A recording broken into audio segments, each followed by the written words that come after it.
दुलाराय बर' फरायसा आफाद उदालगुरि जिल्लाया दिनै नोंथांमोनखौ लिंनानै मोनसे प्रेस मिट होनांगौनि जों बाध्य जादों। मैया जोंनि दुलाराय बर' फरायसा आफादनि मानगिरि आफादगिरिया दुलाराय बर' फरायसा आफादा नैबे लकसभा बिसायख'थियाव मानि थाखाय बाहागो लादों आरो बिनि आन्दोआव मा जोङो थांखि लादों बेफोर गासै बाथ्राफोरखौ लानानै रायजो राजानियाव फोरमायनांगौ निस्सय दङ होननानै बेखौ मोनदांथिनानै मोनसे प्रेस मिटनि गेजेरजों रायजो राजाफोरनिसिम फोरमायनाय जादोंमोन। बेखौनो लानानै मैया कास्टम बसुमतारी बिथाङा गलाघाटनि जोंनि बिटिआरआव आथिखाल हाग्रामा महिलारिजों माबा मोनसे एग्रिमेन्ट जानानै दिनै सैमा गोब्राब बायदि बुखिलाबायबाय थानायखौ जों नुदों, ससियेल मिडियाफोराव नुदों। दा बेखौनो लानानै जोङो दुखु फोरमायदों। बिथांनि बेफोर बाथ्राफोरखौ लानानै जों कन्डेम खालामदों। दुलाराय बर' फरायसा आफादखौ बेबायदि गाज्रि सोंखारिनाय, दुलाराय बर' फरायसा आफादनि मानगिरि आफादगिरिखौ सोरनिबा पकेटाव थांना थानाय बेफोर बाथ्राफोरखौ जोङो मालाबाबो हयज' खालामनो जों हायाखै आरो हानाय नङा। खारन दुलाराय बर' फरायसा आफादा मालाबाबो रावनिबो पकेटाव थानानै खामानि मावाखै।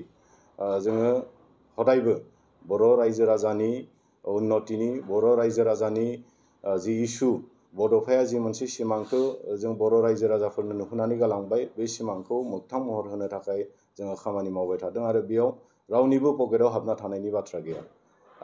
बिथाङा बुंदों जे माने जोंनि ओनसोलाव बिटिआरआव डेभेलपमेन्ट नांगौ, डेभेलपमेन्टनि थाखाय माने बिपिएफनो भट होनांगौ, सोरनोबा भट होनांगौ, आमुखानो भट होनांगौ, गोबां बेबायदि बाथ्राखौ बुंदों। खिन्थु दिनै जों बुंगोन बर' रायजो राजाफ्रा मालाबाबो अकल डेभेलपमेन्टखौ लानानै जोङो भट होबोआखै। बर' रायजो राजाफ्रा दिनैसिमहालागै हदायबो डेभेलपमेन्टजों लोगोसे बर'नि जिखिनि इसुफोर, जोंहा बड'फाया जि मोनसे सिमां नुहोलांनाय, बर' रायजो राजाफ्रा जि मोनसे बर'फोरनि थाखाय गेरेमसा हारि दानाय, बर'फोरनि थाखाय मोनसे आलादा मोनसे खुंथाइ नागिरनाय, रायजो दाबिनायनि थाखाय बेफोर गासै इसुफोरखौ लानानैसो दिनैसिमहालागै बर'फ्रा भट होबोबाय थादों आरो फैबाय थानाय समफ्रावबो जोंनि थांखिसिम मोनहैयागौमानि बर' रायजो राजाफ्रा अकल डेभेलपमेन्टल' नङा, जोङो गासै बर'नि इसुफोरखौ समाधान खालामनायनि थाखाय भट होगोन। दिनै बिथाङा बुंदों गोदानै बिटिआरआव फैनाय मानसि, दिनै 17 बोसोर बिपिएफआ माने खुंलांबाय, बे 17 बोसोराव बेसेबां मा दुर्निति खालामदों खालामाखै जों बिटिआर बाखि बा बै समनि बिटिसि बाखिनि मानसिफोरनियाव दङसै। आरो बेखौ बिथाङा दिनै गोदानै फैनानै जे डेभेलपमेन्ट खालामगोन, आमुक खालामगोन, थुमुक खालामगोन होननायाव रावबो गोजावनाय नङा। आरो बिथाङा बेफोरबायदि बाथ्राफोरखौ बुंनाया खोब माने थिग जायाखै। दिनै बिथांमोना बुंदों एबसुनि डिस्ट्रिक्ट कमिटिनि, आनसलिक कमिटिनि साफ्रोमबो गावसोरजों फन रायज्लायदों, रावबो माने दिलीप सयकियानि थाखाय बा एनडिएनि बिजाथिनि थाखाय भट होआ बेफोरबायदि बाथ्राखौ बुंदों। खिन्थु बेबायदि खुनु रावबो डिस्ट्रिक्टनि, आनसलिकनि रावबो गुबुनजों बेबायदि जुगाजुग जानाय दिनैसिम गैया। आरो दुलाराय बर' फरायसा आफादा जों हदायबो दुलाराय बर' फरायसा आफादा जाय थांखिखौ मिरु हिसाबै लादों बेखौ जिल्ला आरो आनसलिकआ आखरे आखरे पालन खालामनो थाखाय जों आवगायो, आगान होयो आरो बेयाव बिनि हेंथायै थांनाय गुबुन जेबो खोथा गैया। दा बिथांनि बे खोथाफ्रा खोब माने मिसा। दिनै बिथांमोना बुंनो नागिरदों जे माने एकदम जोंनिनो बर'नि फिसा दिनै बिजाथि थासेयाव मानो गुबुन हारिनो भट होनो नागिरदों, बेफोर बाथ्राफोरखौ बिथाङा बुंदों। खिन्थु कास्टम बसुमतारी फंबाय, नोंथाङा गलाघाटआव थानानै नैबे बड'लेण्ड ओनसोलाव आथिखाल आरो बिनि सिगां समफोराव मा जालांदों मा जालाङाखै, सोर बेसेबां बर', सोर बेसेबां मा हारिनि, बेखौ नोंथाङा मा मिथिनो? बेफोरबायदि बाथ्राखौ बुंनायनि सिगां नोंथाङा दिनै हाग्रामाजों पलिटिक्सआव हाबनायनि सिगां बेफोर गासै बाथ्राफोरखौ बिजिरना नायनाया गाहाममोन। जे नोंथाङा माने जायखौ बर' होननानै दिनै एकदम एस्टाब्लिश खालामनो नागिरदों, बै बेक्तिया बर'नि बेसांसिमहालागै थैदोङो, बै बेक्तिया बर'फोरनि थाखाय बेसेबां माने खामानि मावखो, बेखौ नोंथाङा थिग बिजिरनानै नायग्रोनाया गाहाममोन। दा दिनै जों बिथांनि हिस्ट्रिखौ नायदों, जों नायोब्ला नुनो मोनगोन 1974 मायथाइयाव जितिया बर'फोरनि गेजेराव मोनसे रिभलिउसन फैदों जे जोङो स्कुलफोराव जोंनि माने फरायसाफ्रा दख'ना गाननांगौ, माने फालि लानांगौ, बेफोर बाथ्रा बिनि थाखाय जि मोनसे रिभलिउसन खालामदोंमोन बै समाव बर' माने जोंनि फरायसाफोरनि दख'ना खुना होगोन नागिरग्राया सोर बै समाव जोंनि बर'फोरनि माने फरायसाफोरखौ दख'ना गाननानै थाङोब्ला फरायसालियाव हाबनायनिफ्राय बन्द खालामनो नागिरग्राया सोरमोन दा बेफोर बाथ्राफोरखौ नोंथाङा मोजाङै मिन्थिग्रोनानै बाथ्राफोरखौ बुंनाया मोजां सोरखौबा माने नों समर्थन होनाया मोजां दा दिनै नंबां जाबां बहानिफ्रायबा फैब्रबनानै धुमखिथु बिदै फैब्रबनानै जोंनि नैबे ओनसोलाव सोरखौबा नंथारिखौनो बर' माबा माबि होननानै नों बिबिरबां मोनसे थासारि खालामनो नागिरनाया बे मोजां जायाखै नोंथाङा बेसेबां माने थाखानि मोनसे एग्रिमेन्ट जानानै हायार नोंथाङा गाफैबाय थादों बेखौ जों मिन्थिगौ दा बेखौ लानानै नोंथाङा सोरनिबा फैसा लानानै दिनै केम्पेइन खालामथिंदों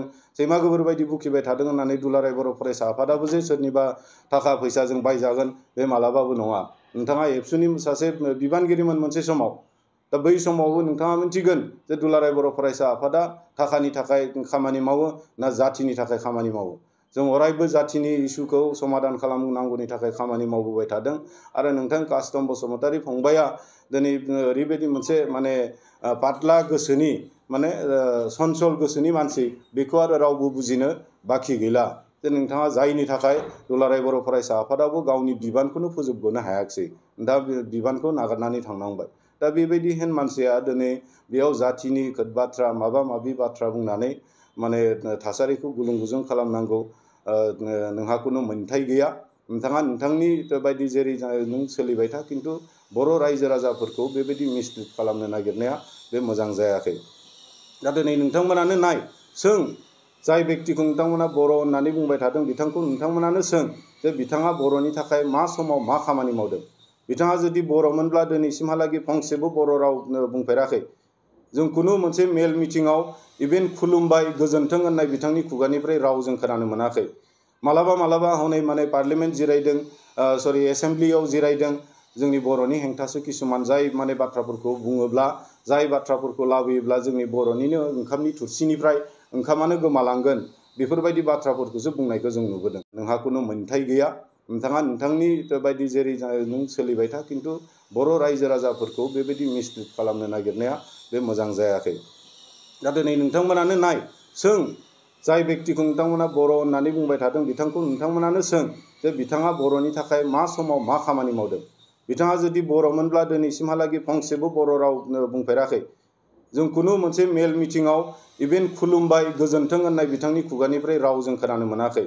मालाबा हनै माने पार्लियामेन्ट जिरायदों एसेम्ब्लियाव जिरायदों जोंनि बर'नि हेंथासो किसुमान जाय माने बाथ्राफोरखौ बुङोब्ला जाय बाथ्राफोरखौ लाबोयोब्ला जोंनि बर'निनो ओंखामनि थुरसिनिफ्राय ओंखामानो गोमालांगोन बेफोरबायदि बाथ्राफोरखौसो बुंनायखौ जों नुबोदों दा होमबा बेबायदि बेक्तिया बर'नि थाखाय बेसेबांसिमहालागै खामानि मावगोन बेयाव जोंहा सोंलु दङ नोंथांमोना नाय बिथाङा बे माने थांनाय समफोराव एमएलए जाबाय मन्त्रि जाबाय बै समाव बर'नि थाखाय मा खामानि मावदों बिथाङा मोनसे खामानि दिन्थि जोंनो बर'नि थाखाय खामानि मावनाय दा जोंहा हिस्ट्रिया बुंगोन जे ओरै सोनाब ओनसोलाव जोंनि उदालगुरि जिल्लानिनो सिङाव थानाय सोनाब ओनसोलाव मोनसे समाव न' बां सावग्लुंजोबजाबाय बैफोरनि आन्दोआव सोरनि आखाइ दङमोन आखाइ गैयामोन बेफोरखौ नोंथाङा नाय जै समाव बर'आ माने आलादा रायजोनि थाखाय सोमावसारदोंमोन बै समाव सोरबा गुबुनजोंसो लोगो लानानै बर'नि आन्दलनखौ थेर बेथेर खालामनो नाजानायाव बिथांमोन माने बायदि बेक्तिनि आखाइ दङमोन गैयामोन बेफोरखौ नोंथांमोना नाय दा बेफोर गासै इसुफोरखौ लानानै जोङो बर' हारिफ्रा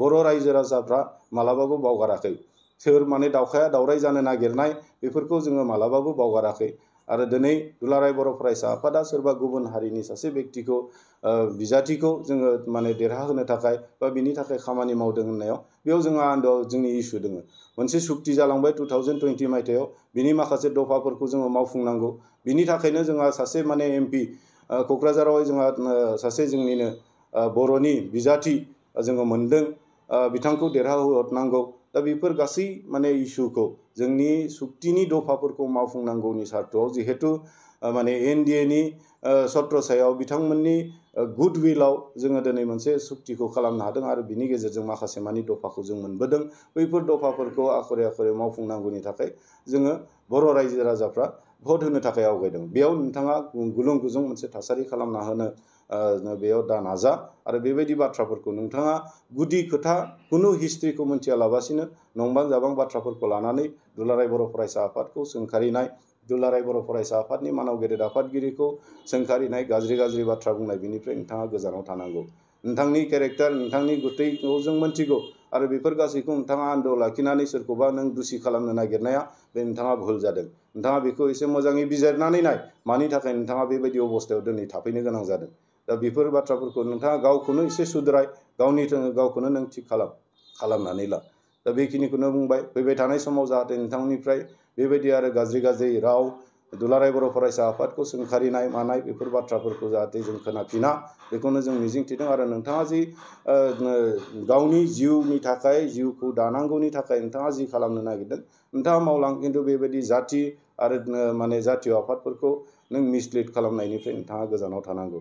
दा दिनै माने बिथांमोना बुंदों माने डेभेलप दा दिनै डेभेलपमेन्टआ बेसेबांथो जाखो फालाय? सोर बेसेबां डेभेलप खालामदों?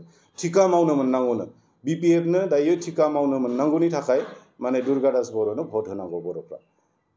दा सोरबाया थिखा मावनो थाखाय माने भट होगोन नामा? दा बेफोर बाथ्राफ्राथ' बेसेबां जुक्ति दङ? दा थिखा मावनोसो बिथांमोना आवगायबोदों। दा अब्ला रायजो राजाफ्राबो मिथिगौ जे नोंथांमोना मा उद्देश्य मानि थाखाय बेयाव नांथाबनानै दोङो, थाखा फैसा लानानै माबायदि खालामबाय थादों। दा बेफोरबायदि नोंथाङा आं दहायबो बुंबाय, फिन खनसे बुंबावगोन जे बर' रायजो राजाफ्रा अकल थिखा मावनो डेभेलपमेन्टखौ आन्था नायनानै मालाबाबो भट होबोआखै। बर' जाथिनि इसुफोरखौ समाधान खालामलांनांगौनि थाखाय एखेलगे डेभेलपमेन्टजों लोगोसे बर'नि जिथु माने इसुफोर बे इसुफोरखौ समाधान खालामनांगौनि थाखाय भट होबोदों। आरो बे बारावबो रायजो राजाफ्रा बे एखे खामानिखौनो मावगोन। Thank you. दिलीप सयकियानिफ्राय दिनैसिमहालागै बेबायदि थाखा फैसा लानाय जुदि सोरबाया नुदोंब्ला बेखौ जोंनो दिन्थि। खुनु जोङो थाखा फैसा रावबो बेबायदि जोङो लायाखै। दुलाराय बर' फरायसा आफादा जोङो सोरनिबा पकेट गरम खालामनो थाखाय मालाबाबो बिसायख'थियाव बाहागो लाबोआखै। जोंहा 2020 मायथाइनि सुक्ति खालामनायनि सिगांबो जोङो बाहागो लादों। माने जोंनि जि मोनसे आन्दलन, बे आन्दलना मोनसे फिनिशिं मोननांगौनि थाखाय, सुक्ति मोनसे जानांगौनि थाखाय जोङो बै समाव बिसायख'थियाव बाहागो लादों। आरो नैबे बाराव जोङो सानदोंमोन जे बिसायख'थिनिफ्राय जों एबाराव एसे जानगाराव थानानै माने बर' समाजनि थाखाय खामानि मावनो होननानै जों सानदोंमोन। नाथाय माखासे मानि सुक्तिनि दफाफोरा जिहेतु गेजेर ससेयावनो कभिडनि मोनसे थासारि थांबाय, जायनि गेजेरजों जोङो माने सुक्तिनि दफाफोरखौ मावफुंनो हानाय जायाखै। दा 1.5-2 बोसोर मोनसे समय मोनदों। बिनि गेजेराव जिखिनि हायो बे 1.5-2 बोसोराव जोंनि सुक्तिनि दफाफोरखौ मावफुंनो नाजादों। आरो बिनिनो माखासेया मावजाबाय, माखासेया एसे आधुरा जानानै दङ, माखासेया दासिम दांजायाखै। दा बेफोर गासैखौबो मावफुंनांगौनि थाखाय जोङो देग्लाय NDAखौ सापर्ट खालामनाय जादों। आरो बिनि बादे थाखा फैसाजों खुनु बे कास्टम बसुमतारी फंबायमोन बायदि माने थाखा फैसाजों एग्रिमेन्ट जानानै फैनानै बेयाव माने जोंनि थासारिफोरखौ गुलुं गुजुं खालामनो नागिरनाय, सोरखौबा मिसलिड खालामनो नागिरनाय बिनि खुनु इन्टेनसन दुलाराय बर' फरायसा आफादा गैया। जोंहा अकल माने मोनसे जोंनि जि मोनसे सुक्ति खालामबाय 5,000निख्रुइबो बांसिन मुंख्लंफोरनि थैनि बेसेनजों जि मोनसे दफाफोरखौ माखासे दफाफोरखौ जों मोनबोबाय, बै दफाफोरखौ जेरैखि जाया मावफुंनो नांगौ। बिनि थाखाय जोङो बिसायख'थियाव बाहागो लादों। बिनि सारा खुनु थाखा फैसानि जेबो रावजोंबो जेबो एग्रिमेन्ट गैया। आरो जुदि बेबायदि माबा मोनसे नुदोंब्ला माने प्रुफ सहकारे नोंथांमोना देखाय, बिनि माने खेंफोरथिखौ जों होनो थाखाय जों रेडि।